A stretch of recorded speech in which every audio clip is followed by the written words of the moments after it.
መንግስት አዲስ ብር ወደ ስራ ሊያስገባ መሆኑን የኢትዮጵያ ብሔራዊ ባንክ ይፋ አድርጓል። ከዚህ ጎን ለጎን በዲጂታል ማጭበርበር ከ1.3 ቢሊዮን ብር በላይ ኪሳራ መድረሱን ባንኩ አስታውቋል። በሌላ መረጃ ደግሞ ከቴሌ ብር ብድር ጋር በተያያዘ የበርካታ ሰዎች የባንክ አካውንት መታገዱን ሰምተናል። ብድሩን መመለስ ያልቻሉ ሰዎች የባንክ አካውንታቸው እየተጣራ እንዲዘጋ በመደረጉ ብድሩን ለመመለስ መቸገራቸውን ገልጸዋል። ሰላም ቤተሰቦቻችን፣ መረጃዎቹን የት ሀገርና የት ከተማ ሆናችሁ ተከታተላችሁ እንደምትገኙ በሐሳብ መስጫው ላይ ጻፉልን። አሁን ዝርዝር መረጃዎቹን አንድ በአንድ ወደ እናንተ እናደርሳለን። እስከ መጨረሻው አብራችሁን ቆዩ።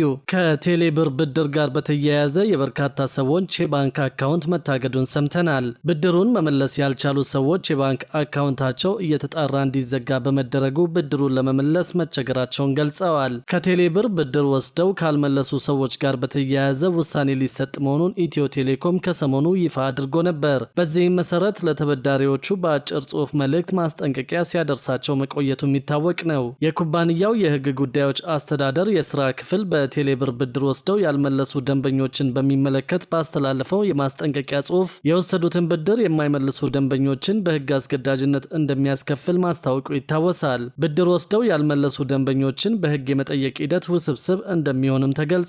ከኢትዮ ቴሌኮም በቴሌብር መተግበሪያ ብድር ወስደው ያልመለሱ ደንበኞችን በሕግ የመጠየቅ ሂደት ከደንበኞች ቁጥር አኳያ ውስብስብ እንደሚሆን የሕግ ባለሙያዎች ቢገልጹም ኩባንያው ግን እርምጃዎችን መውሰድ መጀመሩን ደንበኞች ገልጸዋል። ይህንን መሰረት በማድረግ ከቴሌብር ብድር ጋር በተያያዘ የበርካታ ሰዎች የባንክ አካውንት መታገድ መጀመሩን የታወቀው ደንበኞች የባንክ ሂሳባቸውን እንዳያንቀሳቅሱ እንደተደረጉም ገልጸዋል። በተለይም የባንክ ሂሳባቸውን ከፋይዳ መታወቂያ ጋር ያስተሳሰሩና የኢትዮጵያ ንግድ ባንክ ደንበኞች የሆኑ የቴሌብር ብድር ተበዳሪዎች እገዳ እየተጣለባቸው መሆኑ ተነግረዋል። ብድሩን መመለስ ያልቻሉ ሰዎች የባንክ አካውንታቸው እየተጣራ እንዲዘጋ በመደረጉ ምክንያት ያለባቸውን ብድር ለመመለስ መቸገራቸውን ደንበኞቹ ገልጸዋል። በጉዳዩ ዙሪያ ኢትዮ ቴሌኮምም ሆነ የኢትዮጵያ ንግድ ባንክ እስካሁን ድረስ ምንም አይነት አስተያየት አልሰጡም። ከዚህ ቀደም ዋነኛ ትኩረቱን የሲም ካርድና የቴሌብር ብድርን ከፋይዳ መታወቂያ ጋር የሚያስተሳስር አዲስ አሰራር ተግባራዊ መደረግ መጀመሩ የሚታወስ ነው። የተንቀሳቃሽ ስልክ ሲም ካርዶችንና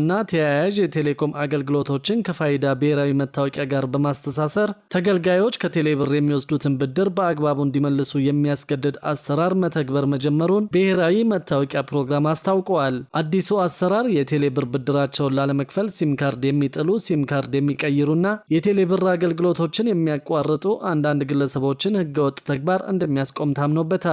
የብሔራዊ መታወቂያ ፕሮግራም የባለድርሻ አካላትና ኮሚኒኬሽን ዳይሬክተር አቶ ሳሚናስ ሰይፉ እንደገለጹት ፕሮግራሙ በተያዘው በጀት ዓመት ከሌሎች አገልግሎቶች በተጨማሪ በቴሌኮም ዘርፍ ላይ በስፋት ይሰራል። አቶ ሳሚናስ የቴሌኮም ዘርፍ ላይ እየተሰጠ ያለው ብድር አነስተኛ መሆኑን አንስተው አገልግሎቱን ከፋይዳ ጋር ማያያዝ አሁን ካለው አቅም በላይ እንዲጨምር እንደሚያግዘው ገልጸዋል። ይህ አዲስ አሰራር የብድር አገልግሎቱን በፍጥነት ወደ ስራ እንዲገባ ከማድረጉም በተጨማሪ እንደ ሞባይል ዳታና የአየር ሰዓት ለመሳሰሉ አገልግሎቶች ሊሰጥ የታሰበውን አዳዲስ የብድር አገልግሎት በፍጥነት ለማስተዋወቅ እንደሚረዳ አብራርተዋል። የቴሌብር ብድር ከሲም ካርድና ከፋይዳ መታወቂያ ጋር መተሳሰሩ ግለሰቦች በተለያየ ማንነት ከኢትዮ ቴሌኮም በሚያወጧቸው ሲም ካርዶች የሚፈጽሙትን ማጭበርበር ያስቀራልም ተብለዋል። በተጨማሪም ፋይዳና ባንኮች በፈጠሩት የቀደመ ትስስር አማካኝነት ብድራቸውን ለመክፈል ፈቃደኛ ያልሆኑ ተበዳሪዎችን ማስገደድ እንደሚያስችልና ተበድረው የሚጠፉትን ከፖሊስ ጋር በመተባበር ለመያዝ ያስችላል ተብለዋል። በሌላ በኩል ደግሞ መንግስት አዲስ ብር ወደ ስራ ሊያስገባ መሆኑን የኢትዮጵያ ብሔራዊ ባንክ ይፋ አድርጓል። ከዚህ ጎን ለጎን በዲጂታል ማጭበርበር ከ1.3 ቢሊዮን ብር በላይ ኪሳራ መድረሱን ባንኩ አስታውቋል። የሀገሪቱን የፋይናንስ ስርዓት ወደ ላቀ ዲጂታል ምዕራፍ ለማሸጋገር የሚያስችለውን የዲጂታል መገበያያ ገንዘብ ስራ ላይ ለማዋል የአስቻይነት ጥናት መጀመሩን ብሔራዊ ባንክ አስታውቋል። ጥናቱ የሚደረገው ዲጂታል ብር በተሰኘ የዲጂታል መገበያያ ገንዘብ ላይ መሆኑን ያገኘነው መረጃ ያሳያል። ባንኩ ሰሞኑን ይፋ ባደረገው መግለጫ ይህ ጥናት የዲጂታል ኢትዮጵያ 2025 ግብን ዳር ለማድረስና የገንዘብ ዝውውርን ይበልጥ ቀልጣፋ ለማድረግ ያለመ መሆኑ ተገልጿል።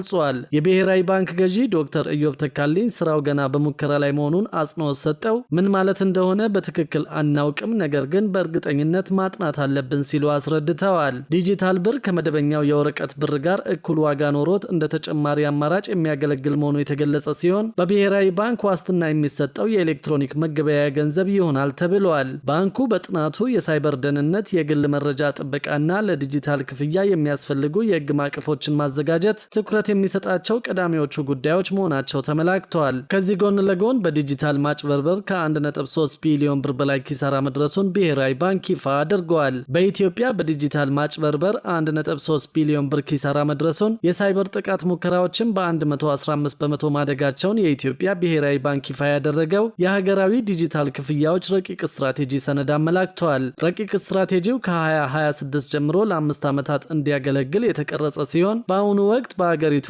135.9 ሚሊዮን የዲጂታል ክፍያ መፈጸም የሚያስችሉ የተመዘገቡ የሂሳብ አካውንቶች ቢኖሩም 15 በመቶ ብቻ ጥቅም ላይ እንደሚውል አስታውቀዋል። በ2024 ብቻ የአገሪቱ የዲጂታል ፋይናንስ ሲስተም በማጭበርበር ወንጀሎች የ1.3 ቢሊዮን ብር ኪሳራ ማስተናገዱን በስትራቴጂክ ሰነዱ ተመላክተዋል። የብሔራዊ ባንክ የ5 ዓመት የዲጂታል ክፍያዎች ረቂቅ ስትራቴጂ ሰነድ በመንግስት የዲጂታል ክፍያ ሲስተሞች ውስጥ ወጥ ያልሆነ አሰራር መኖሩን፣ የክፍያ ስርዓቱ በነጋዴዎች ዘንድ ያለው ተቀባይነት ዝቅ ያለ መሆኑንና በገጠርና በከተማዎች ዘንድ ጥቅም ላይ የሚውልበት ምጣኔ የ24 በመቶ ልዩነት እንዳለው ያሳያል። እንደ ሰነዱ ገለጻ የዲጂታል አካውንቶች ምዝገባ በፈጣን ሁኔታ ቢያድግም ካሉት 135.9 ሚሊዮን የተመዘገቡ አካውንቶች ውስጥ በ2025 የ30 ቀናት የገንዘብ እንቅስቃሴ ምጣኔ 15 በመቶ ብቻ መሆናቸው ተጠቁመዋል። ይህንን ችግር ለመፍታትና ተጠቃሚዎችን ወደ ቋሚ ተጠቃሚነት ለማሸጋገር የደንበኞችን ፍላጎት ከፍ የሚያደርግ ዋጋ ያላቸው ስትራቴጂዎችን በአፋጣኝ መዘርጋት እንደሚያስፈልግም ገልጸዋል። የብሔራዊ ባንክ ረቂቅ ስትራቴጂ ሰነድ በአገሪቱ ሰፊ የሆነ የዲጂታልና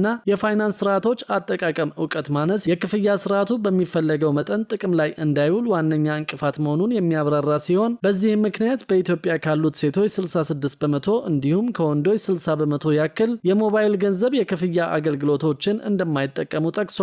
ረቂቅ ሰነዱ በ2030 ዓመታዊ የዲጂታል ክፍያዎች ለጥቅል ሀገራዊ ምርት ጂዲፒ ያላቸውን አስተዋጽኦ አሁን ካለበት 82 በመቶ ወደ 750 በመቶ የማድረስ እቅድም ይዟል።